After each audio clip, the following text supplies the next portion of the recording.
Surgery కంటే hospital bill అంటేనే భయం. అదే మధ్య తరగతికి అందుబాటు ధరలో వైద్యం. Medistar hospitals. The Baba doesn't claim to be God, and the Baba is not cheating anybody and asking them, but people are still going to him for something. See, that is their wish. ఎవరికి వెళ్తున్నారు, ఎవరు మాటలు వింటున్నారు అనేది వాళ్ళ wish. అది నేను ఇక్కడ మాట్లాడేది God man is very different. God man అనేవాడు దేవుడు తర్వాత నేనే, లేకపోతే దేవుడి దూతని, దేవుడి అంశం ఉన్న మనిషిని. That is what their claim is. అవును. అలాంటప్పుడు మనం పొద్దున్న లేగిస్తే మన చిన్నప్పటి నుంచి ఎన్ని స్కాండల్స్ చూసుంటాం. మొన్న ఇది రాంపాలో, లేకపోతే అంతకుముందు ఆసారామ, నిత్యానంద స్వామి, రకరకాల ఎన్నో జరుగుతుంటాయి. ఇప్పటి నుంచి కాదు, ఐఎమ్ టాకింగ్ అబౌట్ ఇయర్స్. కానీ అయినా కూడా వాళ్ళకి భక్తి పోదు, అయినా కూడా వేరే బాబాలు వస్తూనే ఉంటారు. ఎందుకంటే it's a necessity for people to have a బాబా.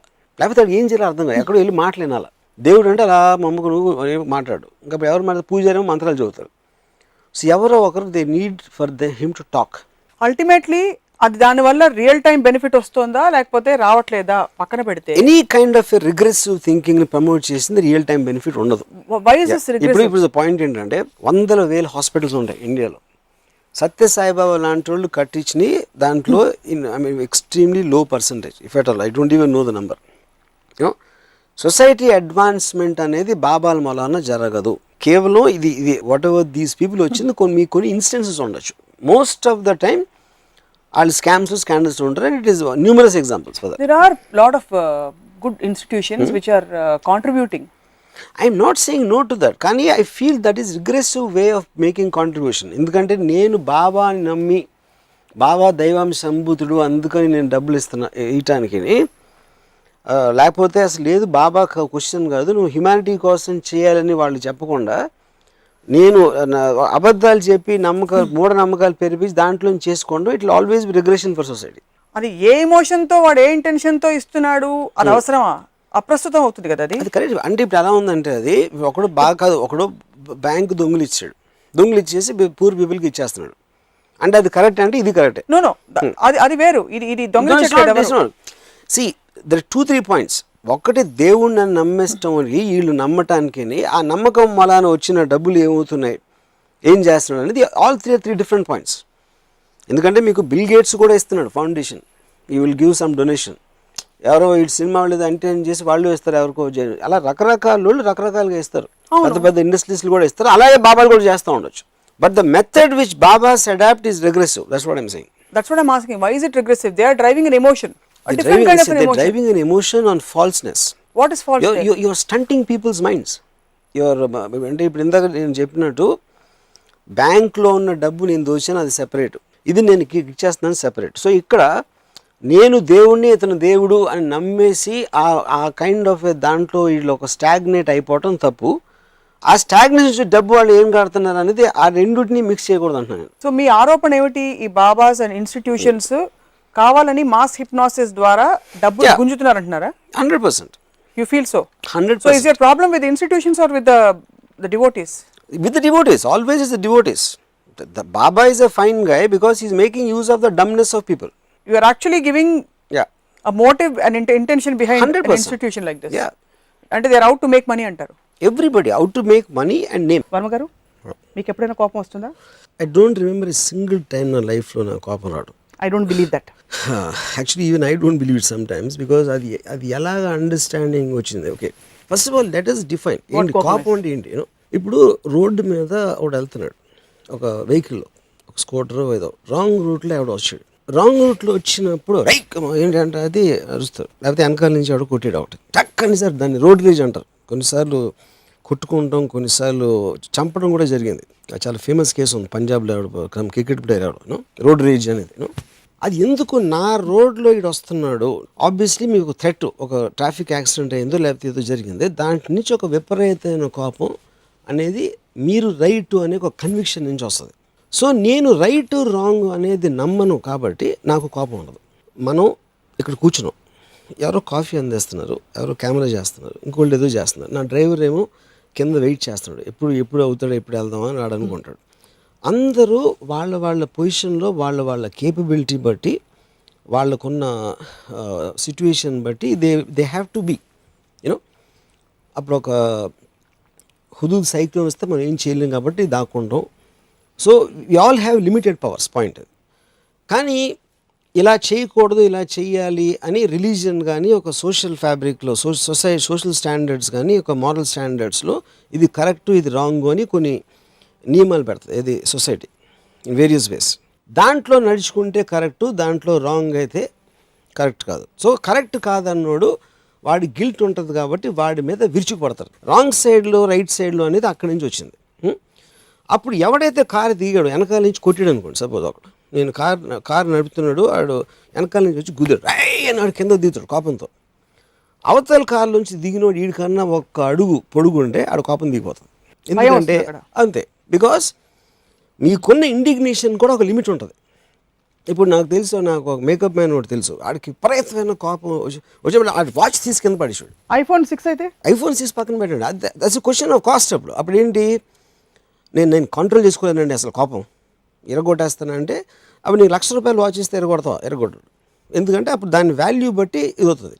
ఇప్పుడు గాజు గ్లాస్ ఉంది, నీ మీద కోపం వచ్చి నేను టక్కన దాన్ని కొట్టాను, అది ఇరిగిపోయింది. ఎందుకు, నాకు సబ్కాన్షియస్గా దాన్ని ఇరగొట్టేంత పవర్ నాకు ఉంది అని తెలుసు. అదే మీరు ఫుల్ ఐరన్తో చేసిన ఫిక్స్డ్ పెట్ట నా చెయ్యి ఇరుగుతుంది కొడితే, అప్పుడు నా కోపం కంట్రోల్లో వస్తుంది. సో ఇప్పుడు మీరు మీ ఇంట్లో మీ పనివాడు బాగా పనివాడు బాగా చేయలేదు, ఎంట్రా నన్ను అరిసి ప్రతన కోపం వచ్చేది, అది ఆబ్వియస్లీ అది దావుద్ ఇబ్రహీం మీద అంత తొందరగా కోపం రాదు. ఎందుకంటే దావుద్ ఇబ్రహీం ఏం చేయలేమని తెలుసు మనం, అందుకని అది భయంగా మారుతుంది. సో కోపానికి భయానికి చాలా deep interlink. First of all I will stop you there. ఈ నేరస్తులందరినీ మానవీయ కోణం నుంచి, సంపూర్ణ కోణం నుంచి అర్థం చేసుకోవడం ద్వారా సొసైటీ కానీ మన లా సిస్టమ్ కానీ లేక on the whole as a civilization మనం ఏ విధంగా దీన్ని అలవర్చుకోవాలంటారు? అది యాక్చువల్గా ఇట్ బెనిఫిట్ సొసైటీ. ఎందుకంటే క్రిమినల్స్ని ఆపడానికి, వాళ్ళని కరెక్ట్ విధంలో ఎలిమినేట్ చేయడానికి this will be a far better model than trying to emotional react to them. So ఒక 4 స్టెప్స్ చెప్తారా? ఒక క్రైమ్ జరిగింది, ఒక క్రిమినల్ దొరికాడు, వాడిని అరెస్ట్ చేసిన అప్పటి మొదలుకుని మీడియా ఏం చేయాలి? ఫర్ ఎగ్జాంపుల్ నేను ఒక ఇఫ్ ఐ ప్యానల్ అని ఏ పొజిషన్లో ప్యానల్ నాకు తెలియదు, నిర్భయ రేప్ కేసు వాళ్ళందరినీ నా ఉద్దేశంలో వాళ్ళందరినీ కూర్చోబెట్టి ఒక ప్యానల్ ఆఫ్ సైకాట్రిస్ట్ కూర్చుని అసలు నువ్వు ఇది ఎందుకు చేసావు, అంటే నీకు పొగరా, నీకు పట్టుబడనని నీకు ధైర్యమా, లేకపోతే అమ్మాయిలు అంటే వాళ్ళు ఎవరినైనా రేప్ చేసేయాలనే ఆలోచన నీకు ఎక్కడి నుంచి వచ్చింది, ఎలా వచ్చింది? ఇన్ని లాస్ ఉన్నాయి, దానికి శిక్ష వేస్తారని తెలుసు, గొడవ జరుగుతుందని తెలుసు, నువ్వు జైలుకి వెళ్తే నీ ఇంట్లో వాళ్ళు కష్టపడతారని నీకు తెలుసు, అన్నీ తెలిసి కూడా ఎందుకు చేసావు అని ఇలాంటి క్వశ్చన్స్ ఆస్పెక్ట్లో వాళ్ళ ఆన్సర్స్ తీసుకుని వాళ్ళు చెప్పినప్పుడు you will get a more understanding of what exactly there. ఆ అండర్స్టాండింగ్ ఉపయోగించుకుని you have to change the laws or change a way of how to deal with the thing. అంతేగాని కైమని అరిసినంత మాత్రాన్ని ఏమవుతుంది. సో అది మీరు అన్నది to make it a more holistic perspective. అది వేరండి, శిక్ష వేయటం అని తీసేయడం చంపేయడం అది వేరు. కానీ వాడి నుంచి తెలుసుకోవాల్సింది అది. అంటే ఇప్పుడు పాము కరిచింది, అది చచ్చిపోయిన తర్వాత పాముని అటాప్సీ చేసి దాని ఏంటి అసలు పాయిజన్ ఎక్కడి నుంచి వస్తుంది, దానికి ఏమన్నా విరుడు రావచ్చా, ఇలా రావచ్చా, ఎంత స్పీడ్లో వెళ్తుంది, ఇలాంటి అన్ని స్టడీ చేస్తే you can caution the people not to get in to that situation. అలాంటి ఎఫర్ట్ కూడా నేను చూడలేదు అక్కడ. ఒకవేళ ఎఫర్ట్ చేస్తే పబ్లిక్ డొమైన్లోకి రావాలి. ఆ డొమైన్లోకి వచ్చినప్పుడు వుడ్ బి రేపిస్ట్ కూడా వింటాడు, నేను ఇలా అనుకుంటున్నాను కదా, వాడు అలాగే అనుకున్నాడు, అలా అనుకుని కూడా వాడు పట్టుబడిపోయాడు, కాబట్టి అలాంటిది స్టాప్ చేయడానికి ఛాన్స్ ఉంటుంది. కానీ కేవలం మీరు శిక్ష కాలం పెంచేసి లేకపోతే నరికేయండి చంపేయండి అంటే ఏం అవుతుంది దానివల్ల. మీరు ఇంత నాన్ వైలెంట్ నాకు తెలియదు అసలు, మీరు కనిపించినంత ఎక్స్ట్రీమ్ యూజ్ ఏమి లేవు మీకు. థ్యాంక్స్. హోలిస్టిక్ పర్స్పెక్టివ్ నుంచి మీరు చెప్తున్నది makes a lot of sense actually. అంటే ఇది ఎమోషనల్ రెస్పాన్సెస్ వల్ల టెంపరరీ సొల్యూషన్స్ వస్తాయి, టెంపరరీ ఫిక్సెస్ వస్తాయి. Pressurising the government to do that. చేసేయాలి, చంపేయాలి అంటే వాళ్ళు కూడా అలా రియాక్ట్ అవుతారు. ఎస్ కరెక్ట్, అది చేయటం కరెక్ట్, ఎందుకంటే గవర్నమెంట్ కూడా కాంప్లిసెంట్గా ఉంటుంది. కానీ దానికి ఒక లాజిస్టిక్ రేషనల్ వ్యూ తీసుకోవాలి. ఇది ఒక క్రిమినల్ అనేవాడిని ఒక జబ్బులో డిజీజ్ లాగా చూడాలి.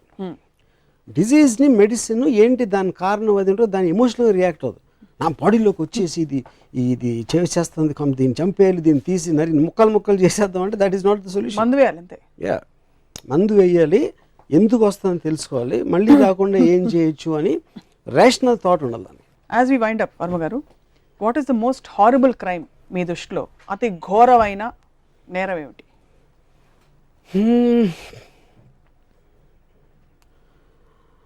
I feel serial killer psycho killers అనేవాళ్ళు ఏ అబ్జెక్టివ్, ఏ కారణం లేకుండా అమ్మాయిల్ని కాదు, వాళ్ళు కేవలం ఒక పైశాచిక ఆనందం కోసం చంపుతారు. కానీ ఇప్పుడు అగైన్ మీరు అతి నేరం అంటే నేను చెప్పలేను, అది ఒక యాక్ట్, అది చెప్పేది. ప్రతి దానికి ఒక కారణం ఉంటుంది. వాడికి డబ్బు కావాలా, లేకపోతే ఇది కావాలా, అది ఏదో వాట్ ఎవర్ ఇట్ ఈస్, ఆ మోటివేషను వాడికున్న బ్యాక్గ్రౌండ్ దాంట్లోంచి అది వస్తుంది. వీడికి థ్రిల్ కావాలి, కరెక్టే, అది నేను కాదంటలేదు. కానీ మీరు రిలేటివ్గా చెప్పన్నారు కాబట్టి చెప్తున్నాను.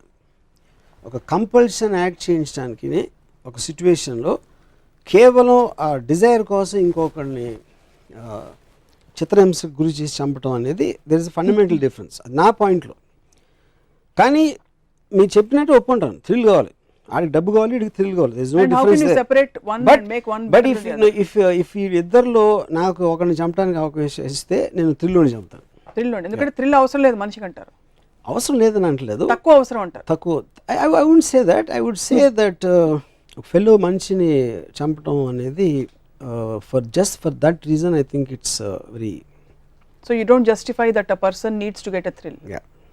ఒక క్రిమినల్ సైకాలజిస్ట్తో మాట్లాడిన ఫీలింగ్ కలిగింది ఈరోజు. లాస్ట్ క్వశ్చన్ రాము గారు, ఈ బంధాల complication is it specific to the male female species of any nature, అంటే ఎనీ నేచర్ ఆఫ్ బంధం, or it is true for any బంధం? Male anything. I think family ఓరియంటెడ్లో మేల్ ఫీమేల్ ఉండదు. I think father son I think it's a very strong thing, and lot of times I saw with brothers and all that, and of course mother and children, and yeah. చాలా సీతా గీత, గంగామంగ ఇలాంటి అంటే రకరకాల మనం బంధాలని enhance చేసి elevate చేసే సినిమాలే చూస్తూ వచ్చాం. బంధాల కోసం యుద్ధాలు జరిగి చేసిన పురాణాలు కూడా చూసాం. ప్రాపర్టీస్ కోసం చంపుకోవడాలు చూస్తూ ఉంటాం. అన్న తమ్ముల కోసం లివర్లు, కిడ్నీలు దానాలు చేస్తూ చూస్తూ ఉంటాం. ఇంత వైవిధ్యం ఉండే ప్రపంచంలో ఒక్క లైన్లో బంధాలని ఎలా వర్ణిస్తారు చెప్పేసేయండి, then will wind up. See, బంధాలు in one line for me is a illusionary necessity for people feel, and so that they will kind be ఒక టై అనేది. ఆ టై అనేది ఎప్పుడు ఒక స్ట్రెంగ్త్ అని మన ఫీలింగ్ ఉంటుంది. But most cases it's a ఉరితాడని నా ఫీలింగ్. అది తాడుని మీరు బలం పెంచుకోవడానికి ఒకరినొకరు కట్టుకోవచ్చు. అంటే నాకు బంధం ఉన్న మనిషితోటి నేను ఒక తాడులాగా ఒక బంధాన్ని వాడి నాకు ఇంకొక పర్సన్కి ఒక బంధం, కానీ ఆ బంధం చాలాసార్లు ఉరితాడవుతుంది. మీ రియాక్షన్ నాకు అర్థం కావట్లేదు. అంటే మీరు సడన్ గా సీరియస్ మొహం పెట్టి ఎక్స్ప్రెషన్ కూడా లేకుండా, కానీ సీరియస్, అది చాలా సీరియస్, అది అందరూ ఇప్పుడు ఉరితాడితే అంతే. అంటే దట్ ఈస్ అంటే ఉరితాడు అనేది it's an extreme case, but that is the actual point, that is the truth. మేము మాత్రం మొత్తం రిలేషన్షిప్లో స్టిఫిల్ అయిపోయి అంటే ఊపిరి పీల్చుకొని నేను ఒక సినిమా చూసాను, superb, I forgot the name of the film. దాంట్లో చాలా చిన్న ఇల్లు, హస్బెండ్ అండ్ వైఫ్ ఉంటున్నారు. అంటే తను అంటుంది ఇప్పుడు ఎంత చిన్న ఇల్లు వలన keep on bumping into each other, అది దాని వలన ఒక ప్రాక్సిమిటీ పెరుగుతుంది అనుకున్నాం. పెద్ద ఇంట్లో అంటే తను ఏదో ఇంకో రూమ్లో ఉంటుంది, ఏదో వేరే రూమ్లో ఉంటాడు, అక్కడ అన్నీ జరుగుతూ ఉంటాయి. చిన్న ఇల్లు అయ్యేసరికి కాన్స్టెంట్గా మీరు అడిగేస్తే మళ్ళీ తనకు తగిలి ఇక్కడ ఒక ఇంటరాక్షన్ పెరుగుతుందని అనుకున్నాం. But now you want to kill each other అంటాం, అండ్ ఓవర్ డోస్ ఆఫ్ ఇంటరాక్షన్లో. So that is the correct బంధానికి ఎగ్జాంపుల్. అంత స్పేస్ అవసరం.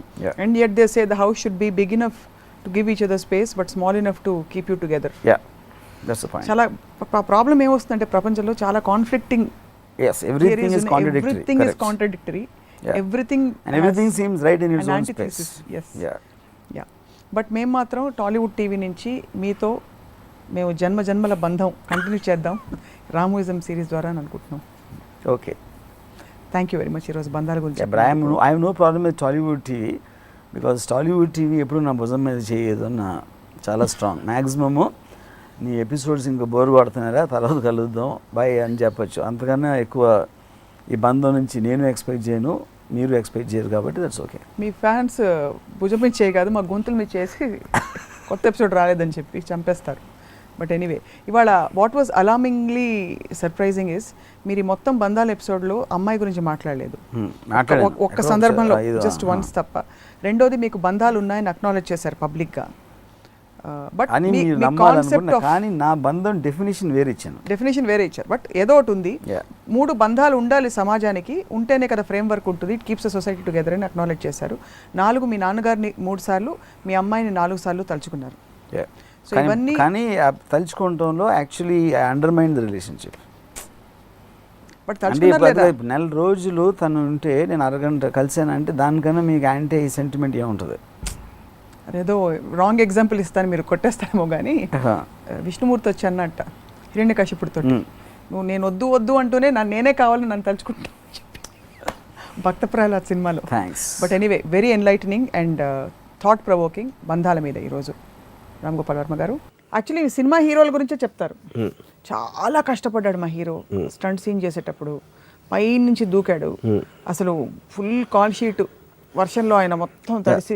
అది ఎందుకు చెప్తారంటే ఏం కష్టపడకుండా సూపర్ స్టార్ అయిపోయాడు అంటే జలసి వచ్చేస్తుంది. అది ఆడికి ఎలాగో కోట్లు వచ్చేస్తున్నాయి, ఎలాగో చాలా అందంగా ఉన్నాడు, అందమైన హీరోయిన్లతో డాన్స్ ఆడుతున్నాడు, ఇన్ని కష్టం కూడా పడట్లేదు అంటే కోపం వచ్చి చంపిపోతేస్తుంది. ఎందుకంటే మిగతా వాళ్ళందరూ సూపర్ ఫెయిల్యూర్స్ కాబట్టి. అప్పుడు ఎంత కష్టపడ్డాడో తెలుసా? మీరు ఈజీ అనుకుంటున్నారా స్టార్ అవ్వటం? పొద్దున్న 4 గంటలు లేసాను చలిలో ఆ పాటలో పాడు అంటే అప్పుడు అట్లీస్ట్ కొంతన్నా ఒక చిన్న సూతింగ్ అంటే అలాంటి ఇన్సెంటివ్ మీకు ఉంటే అందమైన అమ్మాయి మీ పక్కన ఉంటుంది, లేకపోతే కోట్లు ఇచ్చేస్తారు మీకు, మీ ఫేస్ బిల్ బోర్డులో ఉంది అంటే మొత్తం ఆంధ్రప్రదేశ్లో కానీ 8 కోట్ల వాళ్ళు అంతకన్నా ఎక్కువ కష్టపడతారు. That is not the point. కానీ అది కేవలం ఒక కంటి తుడుపు కోసం మాట్లాడతారు, చాలా కష్టపడి చేసేవండి అని. మీరు ఇమాజిన్ చేయండి, ఒక పెద్ద స్టారు 10 కోట్లు తీసుకుంటున్నాడు, పక్కన అందమైన అమ్మాయిలు ఉన్నారు, ఇది ఉంది, నేను ఏం కష్టపడినండి అలా ఆగిపోయి వచ్చి అలా చేసి వెళ్ళిపోతాను అంతే అంటే ఎంత మండిపోతుంది. అదే గ్లోరీ ఉండదు కాదు, ఎందుకు అది కంటి తుడుపు చర్య అంటారు. నిజంగా జరిగేది బాబుగారు బాగున్నారా వచ్చి పెట్టండి, తొందరగా అక్కడ చన్నీళ్ళతో వేడి నీళ్ళు వేయండి, ఇలాంటివన్నీ చేస్తారు. Because they can afford to, why not? So చెప్పటం అనేది కంటి తుడుపు చర్య. అప్పుడు ఈ పెంచిన వాళ్ళేమో చాలా కష్టం మాట అని అట్లీస్ట్ కొంచెం ఒక కన్సలేషన్ ప్రైజ్ లాగా ఉంటుంది, అది నమ్మినా నమ్మకపోయినా. అందుకే అలా చెప్తారు. అందుకని కష్టపడటం అనేది ఒక మారలిస్టిక్ వర్డ్ కింద బాగా రుద్దుతారు. ఎంత కష్టపడొచ్చాడో తెలుసా నీకు, ఇవాడు ఇలా చూస్తున్నావు, వాడు ఎంత కష్టపడ్డాడో తెలుసా అని మీరు ఒక ఎమోషన్లో ఒక డైలాగ్ చెప్తే, మీరు ఒక సాడ్ మ్యూజిక్లో ఆ రోడ్ల మీద తిరుగుతా అలా వచ్చి ఆయన కానీ రోడ్ల మీద చాలా హ్యాపీగా వచ్చి ఉంటాడు, అది తెలియదు ఎవరికి. చాలామంది నన్ను అంటారు మీరు అంత కష్టపడి వచ్చి ఉంటారండి, ఎందుకంటే వాళ్ళకి ఇష్టం అది నమ్మటం. కష్టపడి రావడం అంటే ఫిజికల్గా మీరు నడిచొచ్చారా పరిగెట్టుకుంటూ వచ్చారని కాదు, బట్ మీరు ఆ సందర్భాలు మీకు చేతిలో 100 రూపాయలు మాత్రమే ఉంది, వాళ్ళ పొద్దున భోజనం గడిచింది కానీ రాత్రి భోజనం ఏమిటి అది ఎవరు అసలు. ఇప్పుడు అదే నా పాయింట్. ఇప్పుడు నేను కాలేజ్లో ఉన్నప్పుడు మా ఫాదర్ నాకు 400 రూపీస్ పంపించారు. 400 రూపీస్ అది రెంట్ గింటూ ఐ మీన్ రూమ్ రెంట్లో ఇలాంటివన్నీ 2 రోజులు 3 రోజులు అయిపోయింది మొత్తం. అది డబ్బులు నీకు జేబులో అసలు, కానీ నా దగ్గర డబ్బులు లేదు, ఎలాగ రేపు బ్రేక్ఫాస్ట్ తింటాం, అరే ఎవరిని పడదామని ఆలోచించేవాడు. టూత్ పేస్ట్ కొనడానికి డబ్బులు లేకపోతే ఫారూక్ దంతమంజన్ టూత్ పౌడర్ వాడేవాడు నేను. ఎందుకు? టూత్ పేస్ట్ కొనడానికి డబ్బులు లేవు, టూత్ పేస్ట్ కొనడానికి కూడా డబ్బు ఉండేది. అది కాదు, అరే అమ్మాయి అంటే ఈ టూత్ పేస్ట్ వీటన్నిటికీ మెజర్ చేసి ఇచ్చిన డబ్బు సినిమాలకి బియర్ తాగడానికి వాడేసి, మిగతా రోజుల్లో ఎవడన్నా జేబులు కొట్టి ఎవడి మీద అన్నా పడి ఆడితో సినిమా టికెట్ కొనిపించడానికి కాల్గేట్ టూత్ పేస్ట్ ఫారూక్ దంతమంజన్ అంటే I'm making a choice. Toothpaste తోటి నేను పళ్ళు తోముకోవాలా, దంతమంజన్ పౌడర్ సరిపోతుంది. ఇప్పుడు అర్థమైంది. సో ఆలోచిస్తూ ఆ డెసిషన్ నేను తీసుకుంటున్నాను, అంతేగాని మీరు కూర్చుని బాధపడి. సో బస్సులో వెళ్ళివ్వండి ఇది బాంబేకి వీడియో క్యాసెట్లు కొనడానికి. బస్సులో 14 గంటలు వెళ్ళి బాంబే రోడ్లలో అక్కడ తిరిగి అక్కడ నడుచుకుంటూ వెళ్ళి ఫలానా వీడియో లైబ్రరీలో క్యాసెట్లు తీసుకుని ఇలా వచ్చేవాడిని అని నేను చెప్పచ్చు.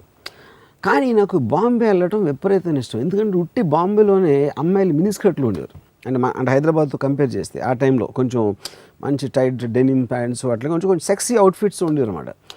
అప్పుడు నేను బస్ స్టాండ్లో దిగి ఈ ఫలానా గ్రాండ్ రోడ్ అనే చోటకి నడిచి వెళ్ళాను అమ్మాయిలు చూడటానికి. I use to enjoy.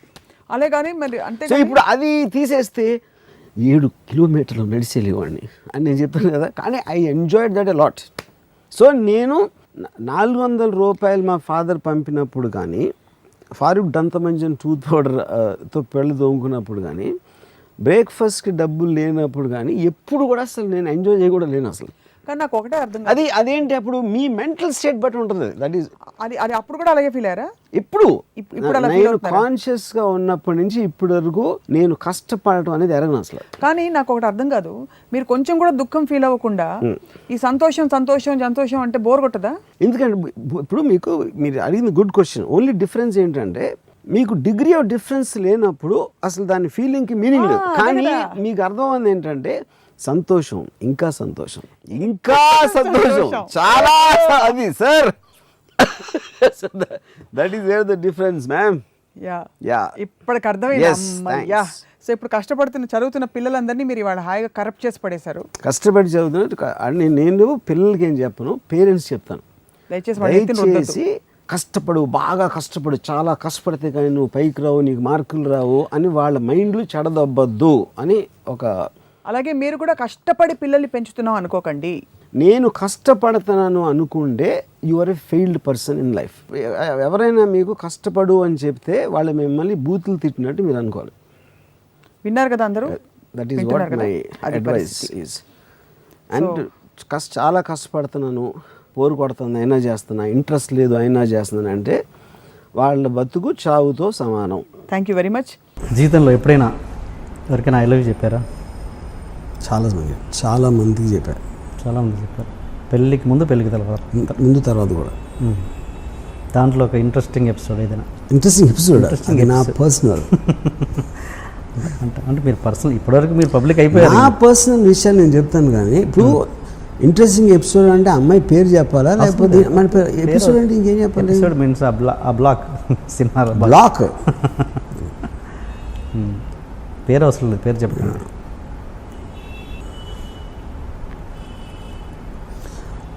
Engineering కాలేజ్లో ఉన్నప్పుడు ఒక సత్య అని ఒక అమ్మాయిని ఇష్టం. అమ్మాయి మెడికల్ కాలేజ్ అమ్మాయి. షీ వాజ్ అంటే ఆ టైంలో ఇంజనీరింగ్ కాలేజ్ కాంపౌండ్లో ఒక మెడికల్ కాలేజ్ కూడా టెంపరీగా ఉండేది. అంటే బిల్డింగ్స్ తర్వాత కడుతున్నారు, ఈ లోపల యూజ్ చేయడానికి అన్నట్టు ఒక బిల్డింగ్ యూజ్ చేశారు అనమాట. సో వాళ్ళందరూ ₹1,00,000 డొనేషన్ కట్టి వచ్చిన వాళ్ళు, మేమందరం 10,000 12,000 కట్టి ఇంజనీరింగ్ బ్యాచ్. ఓకే. సో మా అందరికీ కూడా ఒక ఇన్ఫీరియారిటీ కాంప్లెక్స్ ఉండేది. కానీ మెడికల్ కాలేజ్లో అమ్మాయిలు ఉండేవారు, ఇంజనీరింగ్ కాలేజ్లో చాలా తక్కువ. ఇప్పుడు దాంట్లో అందరికన్నా అందువల్ల అమ్మాయి సత్య అమ్మాయి ఒక కారులో వచ్చింది, blue Padmini Premier college, Padmini Premier car. College కాంపౌండ్లోకి ఆ కార్ ఎంటర్ అవుతుంది. ఇప్పుడు కూడా కూర్చున్నారు, ఇన్ని ఇయర్స్ అయిన తర్వాత అసలు ఆ కార్ అలా ఎంటర్ అయ్యి రోడ్ మీదకి వస్తూ ఉంటే ఇక్కడ నా హృదయంలో బ్యాక్గ్రౌండ్ మ్యూజిక్ ఇవన్నీ. ఆ అమ్మాయిని ఎప్పుడు నేను దగ్గరికి వెళ్ళి అంటే నాకు తర్వాత పరిచయం అయింది. కానీ పరిచయం ఏంటంటే ఇంకొక ఫ్రెండ్ ఉండి ఉన్నారు కాలేజీలోనే, ఆడు కైజర్ అని, ఆడు చాలా అందంగా ఉంటాడు. అతని సిస్టర్ కూడా మెడికల్ కాలేజ్ అన్నమాట. సో అతని సిస్టర్ ద్వారా పరిచయం చేసుకుని నన్ను ఆడ బ్యాచ్లో ఒక గ్యాంగ్ వార్డ్ లాగా చెప్పాడు నా గురించి అమ్మాయికి. నేను కూడా ఎప్పుడు అంటే అమ్మాయి అందం ముందు కానీ స్టేటస్ ముందు ఎందుకు పనికిరాను అనే ఫీలింగ్ నాకు ఉంది. కాబట్టి నేను ఎప్పుడు ఒక ఆరాధించేవాడిని, లవ్ చేసేవాడిని. కానీ ఎప్పుడు నేను అసలు ఏంటది అమ్మాయి నాది అవ్వాలి, వెళ్ళి ప్రపోజ్ చేయాలి నా ఆలోచన కూడా నాకు రాలేదు. And I use to think ఆ అమ్మాయి కైజర్తో లవ్లో ఉంది అని అనుకున్నాను నేను ఆ టైంలో. సో చాలా రోజుల తర్వాత, ఇయర్స్ తర్వాత రియలైజ్ అది ఏం లేదు, అమ్మాయికి ఇప్పుడు నేనంటే ఇష్టం అని. అది ఇప్పుడు తర్వాత నా పెళ్ళి అయిపోయిన తర్వాత తెలిసింది. సో ఇది అదేమంటారు, దాన్ని ఎక్కవలసిన రైలు జీవితకాలం లేట్ అంటారు కదా, అలాంటిది మాట అది. మీరు ప్రతి వాళ్ళ విషయంలో ఇలాగే లేట్ చేస్తున్నట్టున్నారు, శ్రీదేవి విషయంలో కూడా. కరెక్ట్. మరి సో నేను నిజంగా లవ్ చేసిన అమ్మాయిలందరినీ ఇలాగే పట్టుకున్నా. మరి ఏదో ఒక టైంలో గుణపాఠం రావాలిగా, వచ్చి కరెక్ట్ టైంలో ప్రపోజ్ చేయడం, అది పాయింట్. కానీ ఇవన్నీ యాక్చువల్గా సత్య శ్రీదేవి ప్యారల్గా జరిగింది. ఎందుకంటే సత్య రియల్ పర్సన్, శ్రీదేవి గారేమో స్క్రీన్ మీద పర్సన్.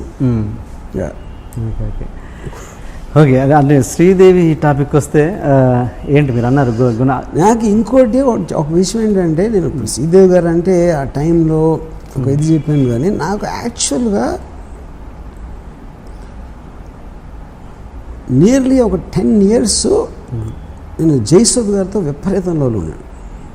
ఒక కాలేజ్ టైం అంటే జ్యోతి సినిమా. శ్రీదేవి గారు యాక్చువల్గా it was more happen post ఏది మన mister India. Okay. Mister India time నుంచి అంతకుముందు ఒక ఇది వేటగాడు టైంలో లేదా 16 వయసు టైంలో కొంచెం స్లైట్లీ సెక్స్ సింబల్ ఇమేజ్ ఉంటుంది. బట్ ఒక పర్సనల్ లెవెల్లో ఫ్యాసినేషన్ అనేది నాకు బాగా ఫిల్మ్ ఇండస్ట్రీలోకి వచ్చిన తర్వాత నుంచి స్టార్ట్ అయింది యాక్చువల్గా. అంటే ఫిల్మ్ ఇండస్ట్రీ అంటే నేను డైరెక్టర్ అని కాదు, నేను చెప్పేది ఒక అసిస్టెంట్ లేకపోతే సినిమాల్లో అన్నపూర్ణ స్టూడియో చుట్టూ తిరిగే రోజుల్లో అక్కడ స్టార్ట్ అయింది యాక్చువల్గా. ఓకే. ఒరిజినల్గా కాలేజ్లో ఉన్నప్పుడు అంతా నాకు జయసుధ్ గారు యాక్చువల్గా. అప్పుడు ఫస్ట్ టైము నేను అంటే ఆల్మోస్ట్ అబ్సెషన్ మాట జయసుధ్ గారు అంటే ఆవిడ ఫోటోలు లేకపోతే ఒక జ్యోతి సినిమా వాల్ పోస్టరు ఒక కాంపౌండ్ వాల్ మీద అంటించుంటే రోడ్డు మీద నుంచుని ఒక గంటలు చూసాను అలా చూస్తూ ఉన్నాను. వాల్ పోస్టర్ మీద అంతే. తర్వాత ఒకసారి ఫస్ట్ టైం శ్రీవారిని వచ్చినట్లు షూటింగ్ జరుగుతూ ఉంటే మా ఫాదర్ని అడిగి జయసుధ అక్కడ జయసుధ్ గారు కొంచెం దూరంలో ఆవలిస్తున్నారు. అంటే ఒక సినిమా స్టార్ కూడా మనిషిలాగా మామూలు మనిషిలాగా ఆవలిస్తుందని నేను తట్టుకోలేకపోయాను. I just was disappointed and I felt betrayed అసలు. ఇంకోటి స్క్రీన్ మీద మీరు చూసినప్పుడు ఒకరిని అంత పెద్ద స్క్రీన్ మీద లైట్స్, కంపోజిషను, మ్యూజిక్, డైలాగ్తో చూస్తారు కాబట్టి సడన్గా ఏమీ లేకుండా బేరుగా చూసినప్పుడు ఎవరైనా డిసప్పాయింట్ చేస్తారు ఇర్రెస్పెక్టివ్ అది ఎంత పెద్ద స్టార్ అని అవును. సో అన్ని సంవత్సరం అమరదీపం అనే సినిమా 3rd year ఇంజనీరింగ్లో వచ్చింది. అది మన కృష్ణాలంకిలో రాంప్రియ అని ఒక థియేటర్ ఉండేది. 7 సార్లు ఒక క్లోజప్ కోసం చూసాను ఆ సినిమా. జయసుధ్ గారు ఒకే ఒక క్లోజప్ ఒక పాటలో జస్ట్ ఒక మ్యాక్సిమం 3 seconds వస్తుంది అది ఆ షాట్ పాటలో. ఆ క్లోజప్ కోసం ఎగ్జామ్స్ జరుగుతున్న టైంలో 7 సార్లు చూసిన కేవలం ఆ క్లోజప్. ఆ మిగతా సినిమాకి నాకు సంబంధమే లేదు అసలు. అది యాక్టింగ్ కాదు, ఆవిడ ఏం యాక్ట్ చేశారో అది కూడా కాదు. తర్వాత ఒక ఫస్ట్ టైం రావు గారి ఇల్లులో పనిచేస్తున్నప్పుడు అసిస్టెంట్ డైరెక్టర్గా చేసిన రావు గారిలో తెలుసు. జయసుధ్ గారికి సీన్ పేపర్ ఏమని మా డైరెక్టర్ చెప్పారు తరణి. అంటే ఫస్ట్ టైం జయసుధ్ గారికి 2 అడుగుల దూరంలో నిలబడే అవకాశం వచ్చింది. సో నేనే రాసిన సీన్ పైగా నేను మొత్తం రాసి ఆవిడకి ఇస్తున్నాను కాబట్టి ప్రతి వర్డు ఇది అది అంటే ఆ రోజుల్లో ఇది కూడా ల్యాప్టాప్ ఉండేది కదా, అన్ని హ్యాండ్ రైటింగ్ అవి చింపేసి మళ్ళీ రాసి నాకు చాలా బ్యాడ్ హ్యాండ్ రైటింగ్ పైగా. తెలుగు రాయడం వచ్చా మీకు? Of course. నా హ్యాండ్ రైటింగ్ ఎంత అందంగా నా శక్తికి మించిన కృషి చేసి ఫైనల్గా సీన్ రాసి తీసుకెళ్ళింది. ఏది రాత్రి అంతా రాసి పొద్దున్న రాసి ఆవిడ షూటింగ్ వచ్చే టైంకి ఆవిడ కూర్చుని ఉంటే వెళ్ళి ఇచ్చింది పేపర్. నా మైండ్లో ఏంటి ఆవిడ చదివి ఇంప్రెస్ అయిపోయి ఎవరు రాశారు అని ఒక బల్బులాగా ఆవిడ మొహం వెలిగి నేనే రాశాను అని చెప్దామని నా ఫ్లాష్ ఫార్వర్డ్ అయిపోయింది సీన్ ఆల్రెడీ. మొత్తం బ్యాక్గ్రౌండ్ ఎడిటింగ్ చేసి నా మైండ్లో ప్లే అయింది అది ఆల్రెడీ చాలాసార్లు. నేను ఇవ్వగానే ఎన్ని పేజీలు అది ఫస్ట్ టైం. అది ఆబ్వియస్లీ ఐ నో ఆవిడ అన్ని సినిమాలు చేసాక మళ్ళీ సీన్ చూసి ఎక్సైట్ అయిపోయేంత సీన్ అనేది ఏ సీన్లోనే రాదు అంత ఒక ఆర్టిస్ట్కి. యూనో ఎన్ని పేజీలు అంటే నేను ఏదో చెప్పాను. అప్పుడు సీన్ వినిపిద్దామంటే ఆ ఉట్టి షార్ట్ చెప్పు చాలా. ఇప్పుడు ఆ సీన్ అంతా చదివి ఓపిక ఏది లేదు. అప్పుడు మొత్తం నా ప్రేమ నా ఆరాధన అంతా మీద ఒక చెంబుడు నీళ్లు టబాక్ వేసి అయిపోయింది అక్కడ. దాని తర్వాత మనీ సినిమాకి నేను ప్రొడ్యూస్ చేయడానికి ఆవిడతో మాట్లాడటానికి ఆవిడ ఇంటికి వెళ్ళాను. నేను ఇంకా తల దువ్వేసుకుని వేసి నాకున్న బెస్ట్ షర్ట్ అన్నీ వేసుకుని ఆవిడ ఇంటికి వెళ్ళి నేను బెల్ కొడితే తలుపు ఇలా తెరుచుకుంది. నాకేం కనపడలా. ఏం కనపడలేదు ఏంటంటే అది నితిన్ కపూర్ చెస్ట్, అది నా ఎదురుగా ఉంది అక్కడ. నేను ఇలా తలెత్తి చూసి అయిపోయింది, అక్కడితో నా స్టోరీ ఫినిష్డ్. అంటే అక్కడికి పెళ్ళైందన్న విషయం నాకు తెలుసు, కానీ సడన్గా నితిన్ కపూర్తో నేను పోల్చుకుంటే నేను ఒక టీంగా ఒక ఏంటి ఇలా కొట్టేయండి వెళ్ళి హైదరాబాద్, చెన్నైలో జరిగింది అది, నేను వెళ్ళి హైదరాబాద్లో పడతాను. దాంతో నా లవ్ స్టోరీకి ఫుల్ స్టాప్ ఇచ్చింది అంతే. ఈ విషయాలను ఎప్పుడైనా డిస్కస్ చేశారా ఆవిడతో మధ్యలో? నాట్ ఇన్ వెరీ అప్పుడప్పుడు చెప్పాను, but not in so much detail. ఏమంటారా రియాక్షన్ ఏంటి? She won't believe it. అని ఇన్ని ఇలా చెప్పి మళ్ళీ శ్రీదేవి గురించి మాట్లాడతావు కదా, అది వేరే ప్యారలల్ ట్రాక్స్. అంతేగా. మీరు ఇప్పటికీ చాలామంది దగ్గర మీ మీ దగ్గర వాళ్ళ దగ్గర ఇప్పటికే గిల్టీగా ఫీల్ అవుతారని, ప్రపోజల్ విషయంలో చాలా లేట్ చేశాను అప్పుడు ఇదేనా శ్రీదేవి గారి విషయంలో, ఇప్పటికీ గిల్టీగా ఫీల్ అవుతారా? What ever I said already నేను బుక్లో రాశాను, నా ఇష్టంలో రాశాను. అండ్ హిమ్మత్వ అమితాబ్ గన్స్ గన్స్ అంతా ఓకే ఓకే. అంటే దాని గురించి బోనిగా స్టేట్మెంట్ ఇచ్చేసి ఈజ్ ఎ పర్వర్టెడ్ మ్యాన్ అన్నట్టు కూడా ఇచ్చారు కదా. ఇప్పుడు మీడియా కూడా అడుగుతుంది ఇలా అన్నాడు దాని మీద, అంటే ఏమంటాడు బోని కూడా ఇస్తాడు. ఓకే. ఇది ఒకవేళ శ్రీదేవి గారు చాయిస్ బోనికా పూరి అయితే కనుక అంతకంటే బెటర్ చాయిస్ నేను కదా, అది నేను తొందరపడలేదు అన్నారు. దాని మీద మీ అదే కదా నేను చెప్పింది. ఆబ్వియస్లీ ఇప్పుడు నేను నాకు అంత ఎత్తులో ఉంది ఒక అమ్మాయి అనుకున్నప్పుడు, నాకన్నా నా ఉద్దేశంలో తక్కువ ఎత్తున చేసుకుంటే నేను ఫెయిల్ అయినట్టే కదా. అది ఇందాక నేను సత్య విషయంలోని ఈ విషయంలో కూడా అదే చెప్పింది. Please subscribe to iDream. For more videos, please subscribe to iDream. నేను మీ Jabardasth Naveen. For more videos, please subscribe to iDream.